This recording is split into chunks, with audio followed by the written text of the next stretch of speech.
I should be like you, Mel.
Ultimate on-demand destination for the UK's best fan-led football podcasts. Want authentic supporter insight on all things Bournemouth? Follow Up the Cherries in all departments on the TalkSport Fan Network. Club-dedicated content created by the fans, for the fans. Search TalkSport Fan Network.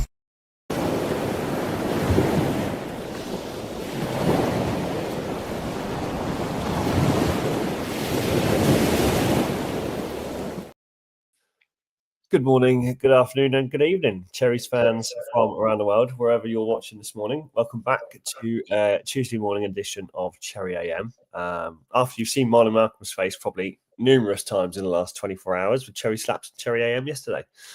Welcome, Malcolm Chiverton. How are you doing this morning? Good morning, Ollie. Good morning, everybody in the chat. Yeah, all good, all good. Thoroughly enjoyed the show yesterday evening. Really interesting, and having Rich on as well from Eagle Eye. That was, really good insight, and finally get to speak with somebody who's obviously from the opposition and their take on it. Yeah, really cool guy. Yeah, absolutely. Yeah, for anyone who didn't watch the show, please do go back and watch last night's Cherry Slaps with Rich from Eagle Eyed Football, Crystal Palace fan. Brilliant show last night. Fantastic back and forth, and some good rundowns of the game, to be honest. So, yep. Please watch this space for next week. Obviously, we've got Nottingham Forest on Sunday at 2:00 kickoff, I believe. Yes. So yes. that will be. Well, me and Malcolm will be watching it live. So I think on next Monday, you'll have a much more accurate view of every moment that happened, won't you? Yeah, should be really interesting. Yeah, absolutely. Yeah, completely agree. Just quickly hit the comments in the chat. Darren Hurst, hi, Ollie and Malcolm, and all in the chat on my daily site walk, and it's 20 degrees. Some cloud over here, some cloud cover here and there with mostly blue skies. Now bring on my daily Cherries fix. Morning Darren. David DeCosta, morning all. A nice spring day, 20 degrees and sun. Cloud up the Cherries. Morning, David. Chris Hubble, morning, Ollie and Mal. Morning, Chris. Morning, Chris. And Paul Stantz, good morning, everyone. Morning, Paul. Yeah, good to see you guys. Morning, Paul. Yeah, absolutely. Malcolm, please kick us off with what we will be discussing first on this morning's show. Right, you can take a pick of what you want to talk about today. Should we start with Ines Unal? Yes. Yeah, absolutely. Obviously, he's had some minutes with the academy, wasn't it? So good to see him back on the pitch, kicking a ball around as well. Wait and see how long it'll take before he can actually get into the starting lineup. Obviously, it'll be, I think the goal's got to be on the bench at some point. Just wish him success, really, because it's been a long time for him. Yeah, and it looks like he's progressing well. Obviously, as you said, played 45 minutes for the development squad as part of his rehab, which is quite a big step forward, really. It's not cementing him back in the first team training. Most sources still say he's about 2 weeks away from rejoining that full training. But as we mentioned previously, I think it was last week, it is still looking around the 22nd of November. Yeah. Yeah, we can't add much more to that, really. Like I said, it has been a long time out, and I think it's also, the thing in the head as well for him. We know from previous players that have had these long-term injuries and what a struggle it is to get back, and the mindset has to be right. Yeah, psychologically, yeah, pretty tough. Yeah. You wanted a point, make a point on Kroupi. Yes. So I'm going to feed it over to you now and let you have your say about his performance. Yeah. There's quite a lot to say on it, really. I think he deserved the start for sure. I think, as you said, and quite rightly summed up on last night's Cherry Slaps show, him getting to this stage has earned him that start in the first team, and then coming on and I mean, I watched the goals back again last night after our Cherry Slaps show. They were both quality goals. They were both quality goals. The first one with the cross with the header on the back post, and then the cross from Semenyo on the left-hand side, where it's touched in the box, and then he's just in the right place both times perfectly. Yeah. I just think it's really important to use these players that are trying to stand out. Like, don't get me wrong, I love Evan Nilsson. Don't get me wrong, NSU now coming back into the squad is also super exciting. He had a fantastic free kick. He had a couple of really good minutes on the pitch when we first had him. So exciting prospect to be looking at. But Kroupi is, from that performance for me, he's looking like our best striker. I have to throw it out there. I know he's only 19. I know we've got Evan Nilsson. I know there's a ton still to go. But Kroupi looks like a future Bournemouth striker for the next couple of years. Until he gets picked up, probably. He's going to be one of our players that increases how much he's worth, I reckon, season on season. But this season, this will be the making of him. And I think it's fantastic. And I'm really excited to see what happens from it as well. Yeah, okay. I mean, I'm not going to look too far down the line. Take each game as it comes, I generally do. Sure. Obviously, I think he's going to start on Sunday. But we'll talk about Sunday on Thursday. Yep. Yes. We will. But I think, he's done himself no harm, has he? It's not just the goals. He was one of the standout players. Not obviously, but put in a really good performance, and kudos to him, really. For me, it just confirmed, what I said. He'd earned that start. Absolutely thrilled for him. Totally excited to see what else we can see from him. Yeah. And it's also nice to have somebody else in the team who knows where the goal is. Yeah, exactly. And isn't afraid to be attacking it 24/7. That's right. Potential, well, you can judge for yourselves, really.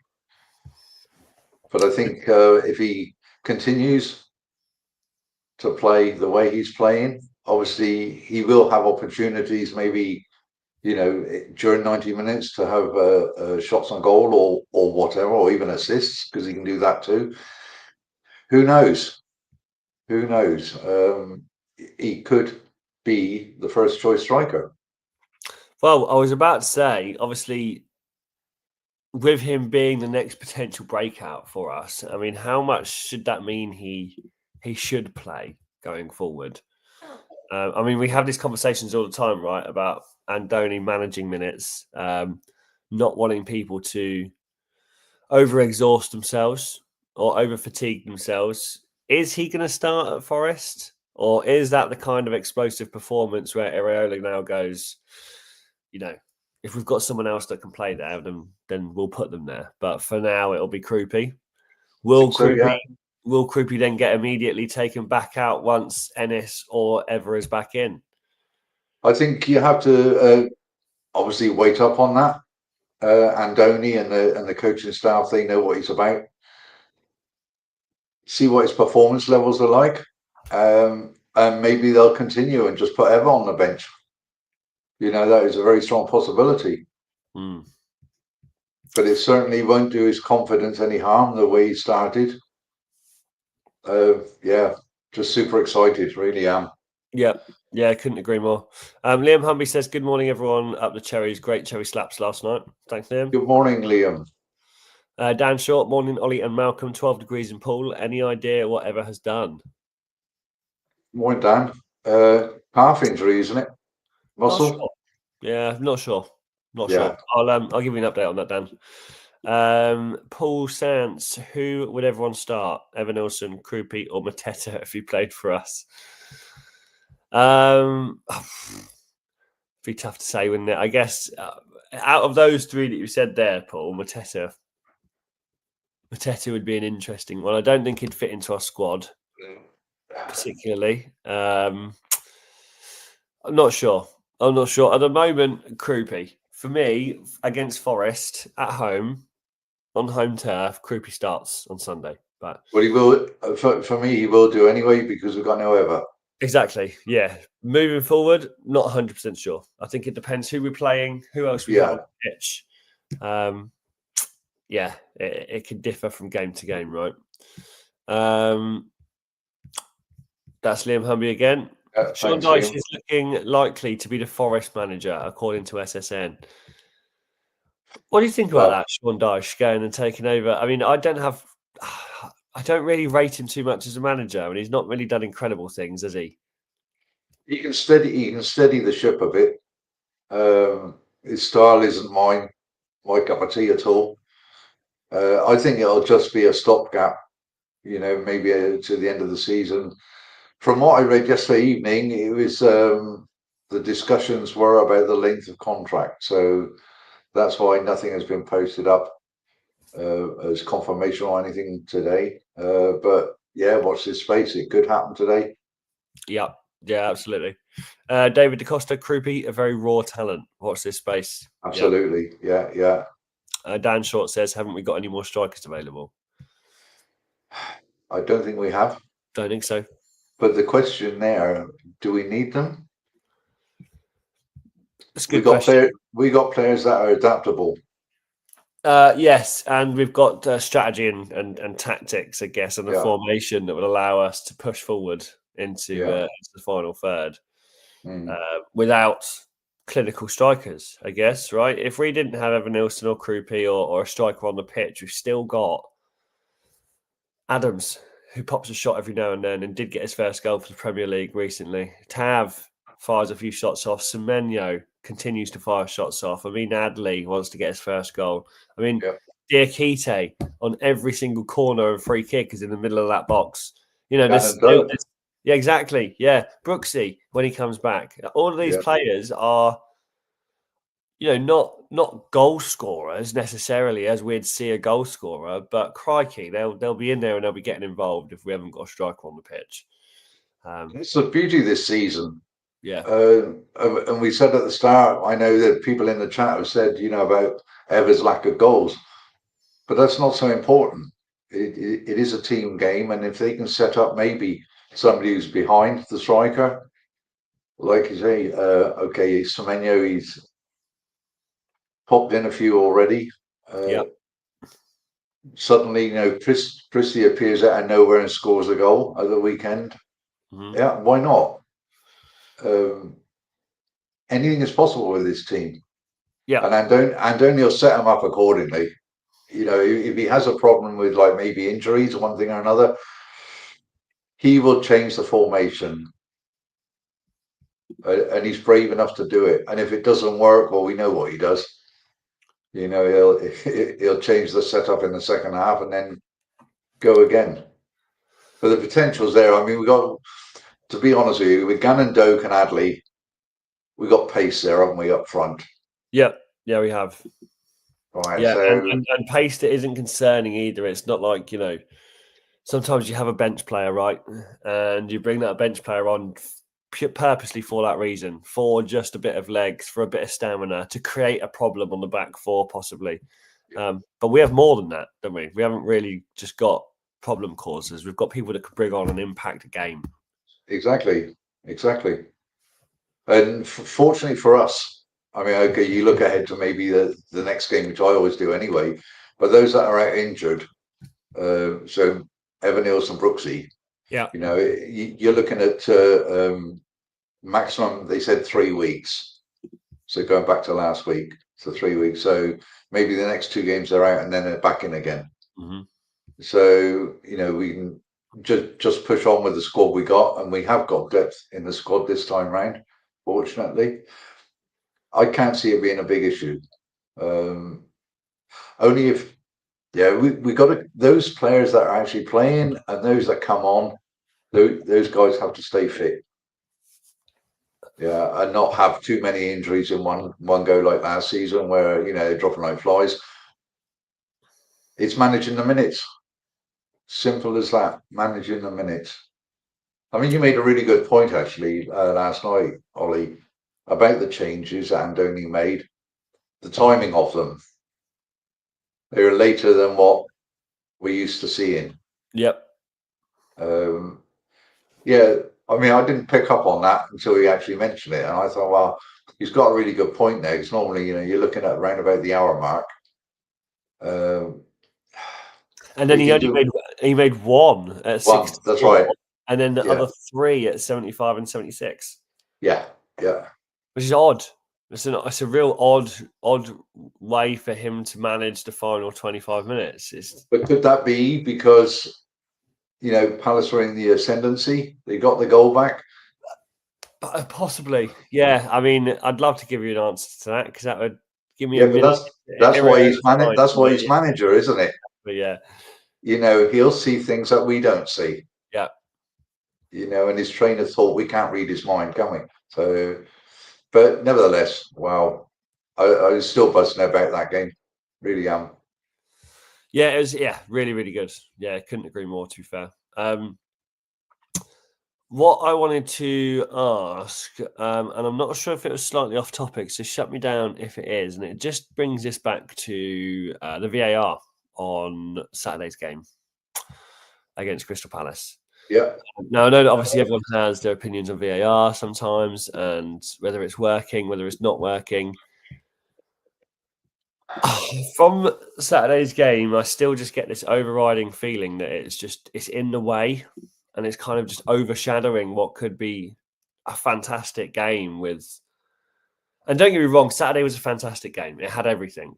But I just feel like there was moments where, you know, celebrations may have been delayed by 30 seconds to a minute to make sure that the VAR wasn't going to get called or the offside flag wasn't going to go up. And you could kind of tell that people were looking around and waiting for reactions. And, you know, and then the VAR shouts that were included. Marcus Senesi, yellow card.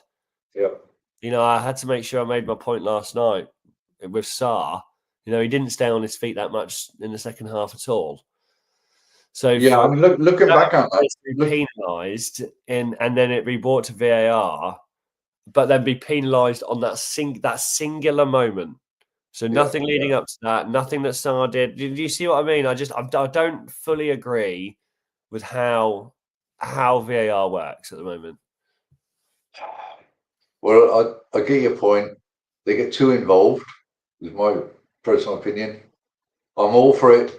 You know, with offsides, definitely, because it's a tough call for a linesman, even though he's 100% focused on his job. But you can't see like half a boot or whatever, the difference. Exactly, yeah. All right, so and with the automated offside that they have, that can be clarified quite quickly. So I don't see an issue with that. Now, going back to your comments about the Sarr incident. Now, as Sarr was running and Senesi came in, he didn't actually catch him as such. Nope. And you'll see his trailing leg actually caught the follow through of, you know, because he was jumping out of the way basically, and he must have felt something on his foot, and then he sort of stumbled. As you said, he was on 2 feet. He could have kept going. He could have very easily. Uh, I understand momentum, but I've also yeah, played football for a long time myself. yeah, and there was certainly no intention. It certainly wasn't clear and obvious. No, He was trying to take the player out. It's about going in for a tackle and timing it to perfection. yep, And it's very, very minimal, isn't it? That between contact and no contact, or even half a contact, whatever. If a striker feels something, most of the time they're going to go down. yep. That's the way they play football these days. Very few players actually say that was nothing. They can react very, very quickly, and they just keep going. But he was going away from goal. It wasn't as though he was going straight in. I really appreciate what Rich said last night.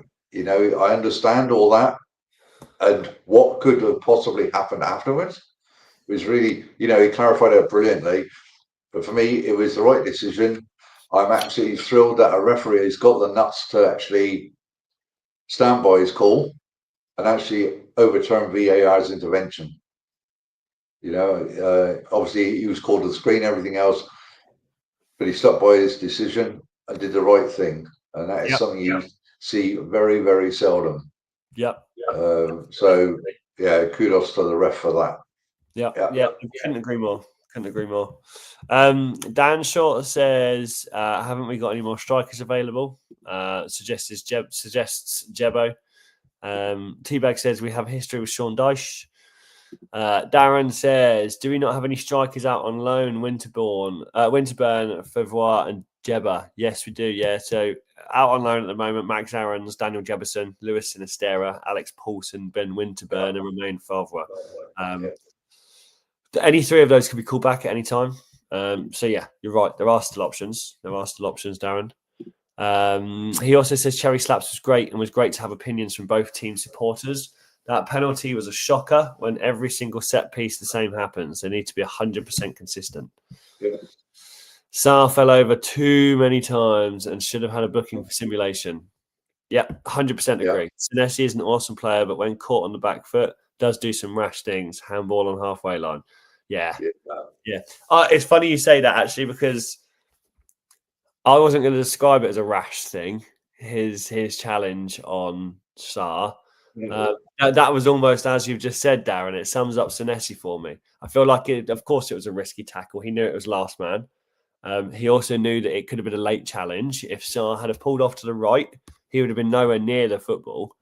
So I think Senesi has almost done it to put a halt in the game of play at that moment in time, and just to stop, just to hold things up a minute. And that's why Senesi is such a good player. And you're right. Handball on the halfway line. I think there's two others that I remember as well, but we won't get into them. Chris Abel says, I enjoyed Cherry Slaps last night too, Darren. Yeah. It was a fantastic show last night and a really, really amazing game. I'm actually very excited for the Forest game. I can't lie. After the weekend and after yesterday's show, it's really gives you a buzz, doesn't it? Yeah, it's really highlighted being at the ground next week and what could be possible after seeing that 3-3. So yeah, super excited. Super excited. Anything to add, Mal, for now? Yeah, I mean, did anybody see the game last night? Is a question. West Ham Brentford? Yeah. No, I did not. Wow. How it was only 2-0 is beyond me. And I've got to give a shout out to Dango. Had a really good game. But Brentford, they could have literally annihilated West Ham, and they're in all sorts of trouble at the moment. That's 17 shots to 7 for Brentford and West Ham. 6 on target for Brentford, 1 for West Ham. It was that first half. They just couldn't get out of their half. West Ham, they were penned in, and like I said, I don't know how it was only 2-0 at the end. But considering, what Brentford have been through with losing players, manager. Yeah. Solid performance, really solid performance. Yes, you have to go out there and do the job. And although West Ham were really poor, which is, sad for them, sad for their fans.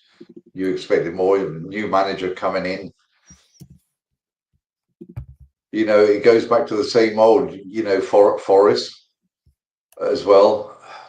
Is there something around the club that's not, ticking?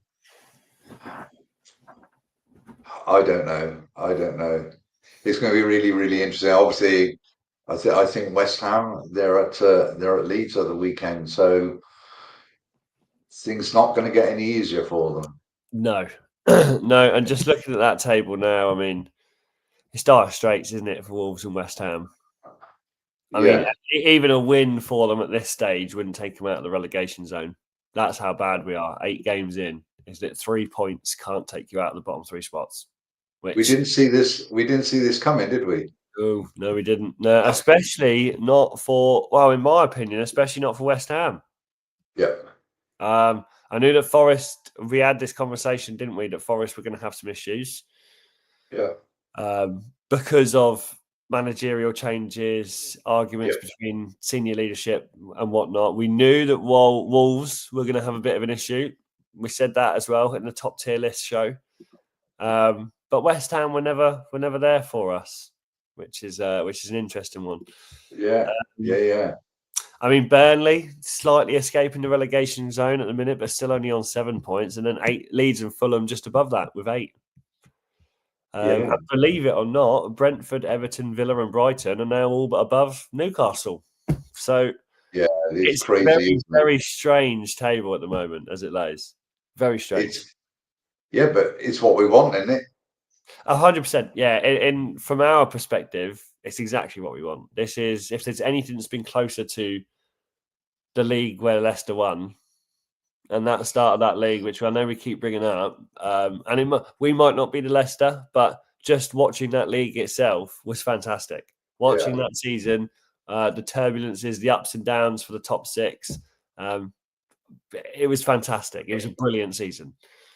So I mean, if we can replicate even just a little bit of that, I'd be super happy. Yeah, I mean, like I said, we've raised the bar slightly again this season. Yep.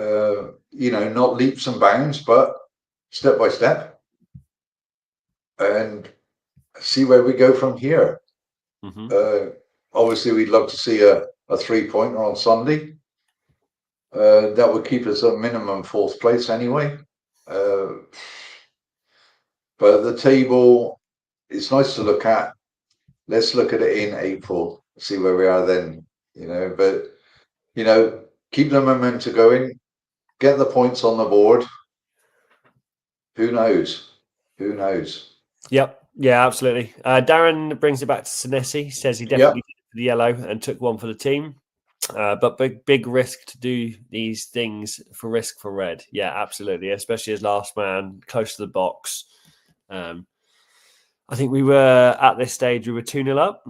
So it wasn't necessarily needed entirely to risk for a red. But so I've got him on the pitch, right? And I think we continue to say that he gets better and better. And I think before the season started, Malcolm, he was our one to watch, right? He was our player that had come into his own and had deserved his starting spot for this season. And now is his time to shine, so. Just so unlucky last season that Dino was so brilliant. Yeah. That he was kept out of the team. But he's had a brilliant start. Really has. Awesome. And to have the other new players around him as well, that back line, it doesn't matter what the lineup is in the back 4. Doesn't bother me one iota. They do the job. They understand each other, and they're playing the way that Andoni wants them to play, the way they're coached. Yeah, just continue in the same vein, really. Yep. Yeah, absolutely. Darren Hurst also says Brentford is similar to Palace, Sunderland. All play exciting football to watch and take the game to the opposition. Yeah. I'm not going to lie. I'm really, really excited to play Sunderland. That's really going to be an awesome game, isn't it? That's going to be another fantastic game between two what are looking to be heroic sides this season. I mean, Sunderland don't get me wrong, they don't look fantastic, and you can see some of their issues on the pitch, but my God, it was completely unexpected again, and I know that we expected it almost. We discussed it in the top tier list show and what we thought would happen with Sunderland, but I didn't think it'd be to this excess, this level. No. And they're just and they're exciting to watch. Similar to the Palaces, similar to the Bournemouths at the moment. They're consistently pressing. They're not sitting back and defending. There's a different style of football now, isn't there? Yeah, there is. I think if you everybody can't see every game, but when you put the TV on or whatever, it's always about the same top six, the so-called big clubs, and which is great for teams like us, Palace, Sunderland, because they're not watching us, they're not promoting us in that sense. Yep. It's always the big six, no matter what. If they're playing badly, they make a big story about it. So we just continue doing our thing, playing our football, our styles, and it is a breath of fresh air to see football played slightly differently. Yeah. And these teams, the top six especially, they're going to have tough fixtures this season. Yep. They will always talk about the Manchester-Liverpool games or Manchester derbies or whatever. Throw Arsenal in the mix as well. But when those teams come up against the likes of Palace, Brentford, Bournemouth, they're going to have to work their socks off to get a result. And yes. Yeah, and I think that's almost daunting for the bigger clubs nowadays. I think whereas before they would come into some of these games and think, oh, this is an easier game of the season, or we can relax our better players here, and there was a bit more squad rotation for some of these easier games, but you don't get them. As you said, there's only a couple of games in the Premier League now where you can kind of go to and understand what's going to happen. And at the moment, it's the likes of Wolves or West Ham or, maybe Burnley, Leeds, Forest. But you're right, with Everton's, Palace, Sunderland, Newcastle. You never think about 5 years ago, we didn't have any of these threats in the Premier League. I mean, Darren's just brought up a point. I was going to actually say this: this fear factor of having to play teams like Bournemouth. The big six. They'll look over their shoulders and say, "Oh, crikey, so we're going to have to be careful here." Whereas an average fan they say, "Oh, that's a 3-pointer for us." Mm-hmm. Yeah, absolutely. Yeah, I think this is a good point. However, yes and no. It's great to have Bournemouth feared and revered, but the downside is that the players will be tempted on moves. Kerkez, Zabs, Dino, Dango, for example. Who else? Yes and no. I think last season wasn't this season, Daz. The feeling wasn't there, the buzz wasn't there, the success story behind it, the drive, being halfway into our 5-year plan. I think it's all built up to this point. And I think if players looking at Bournemouth moving forward compare themselves to Kerkez's and Dango's, not necessarily Zabs and Dino, because Zabs and Dino have gone to international European-sized clubs, and they've been performing. They've done fantastic. It's not quite been the same for Kerkez and Dango. Obviously, Kerkez has gone to Liverpool, Premier League winners, but hasn't been performing. Has looked a bit out of place, and maybe the move wasn't correct for him. So it's almost like we're building this picture of, yes, Bournemouth's the place to be. Bournemouth's feared. Come to Bournemouth for your stepping stone. But bear in mind, if you leave Bournemouth too quickly, it's not going to go too well. So it's like, we're a development team. You come here for a plan, you undergo your plan. If there's anything outside of that plan, it doesn't really work.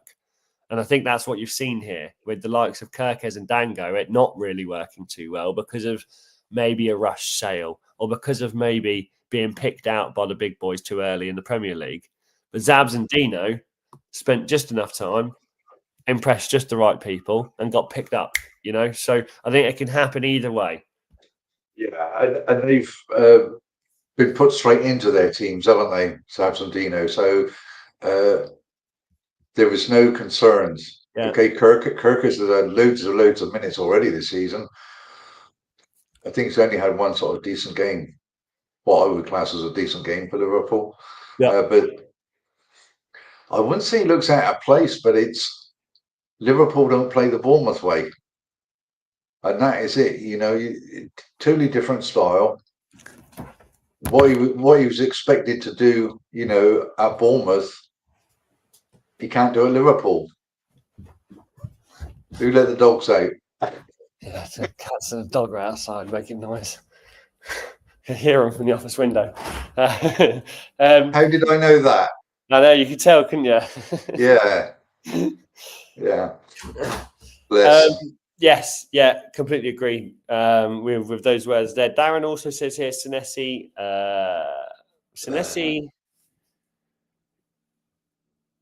not sure what that says, Darren. Senesi vision and placed pass has been eye-catching and creates any possibilities. Yeah, Senesi's vision and placed passes. Yeah, that makes sense.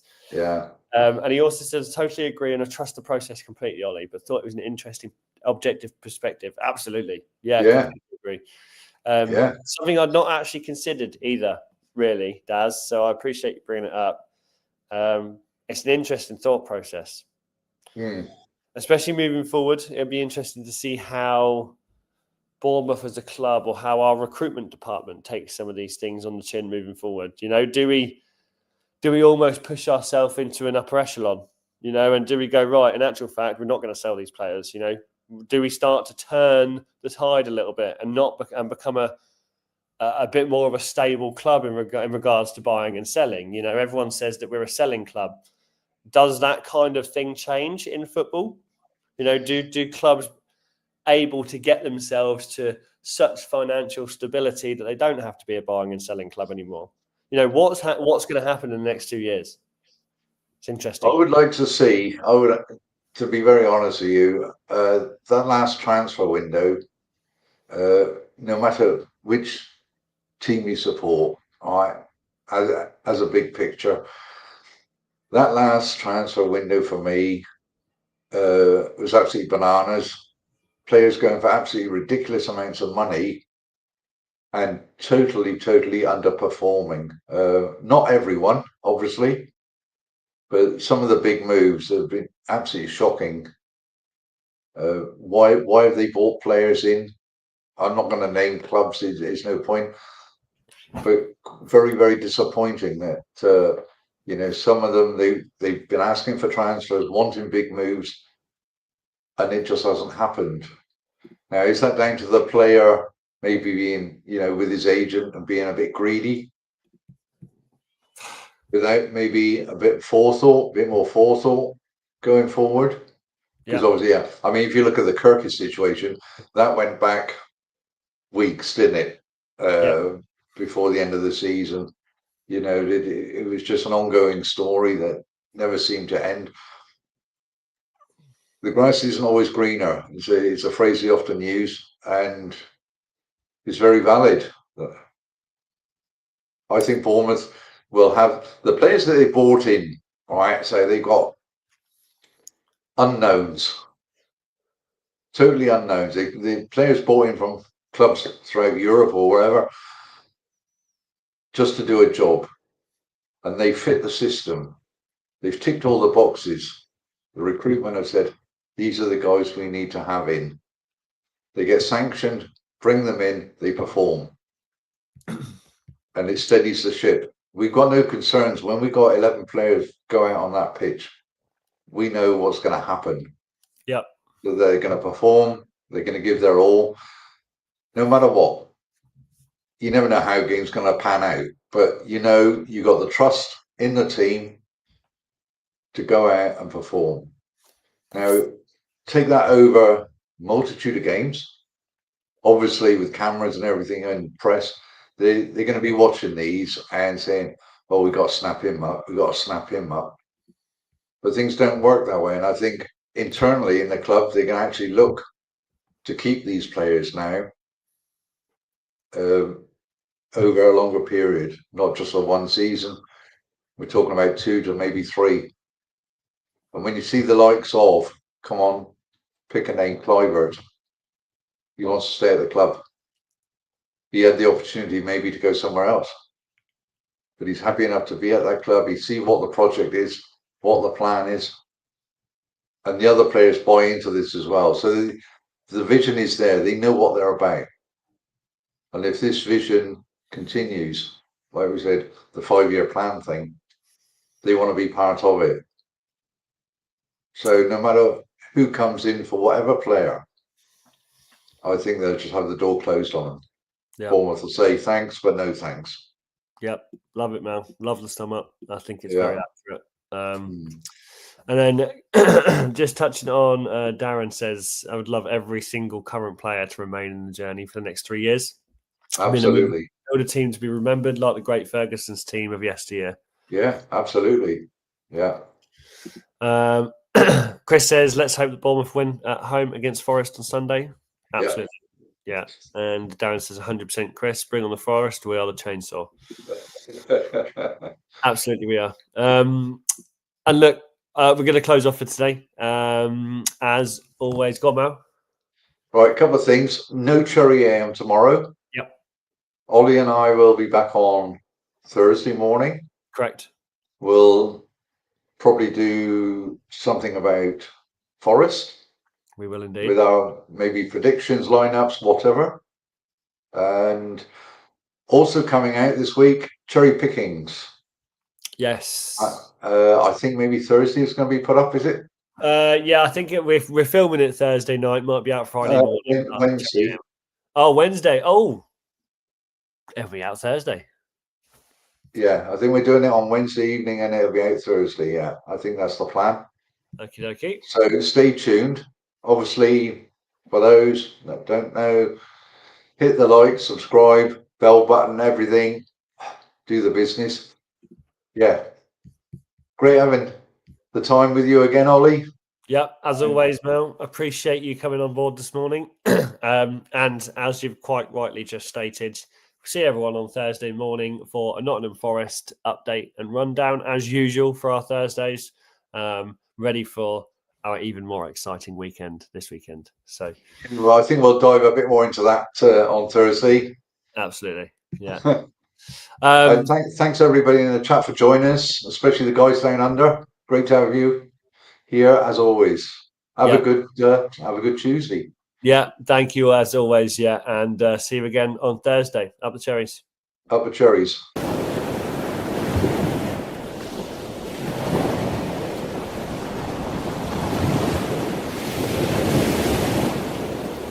TalkSport Fan Network. The ultimate on-demand destination for the UK's best fan-led football podcasts. Want authentic supporter insight on all things Bournemouth? Follow Up the Cherries in all departments on the TalkSport Fan Network. Club-dedicated content created by the fans, for the fans. Search TalkSport Fan Network.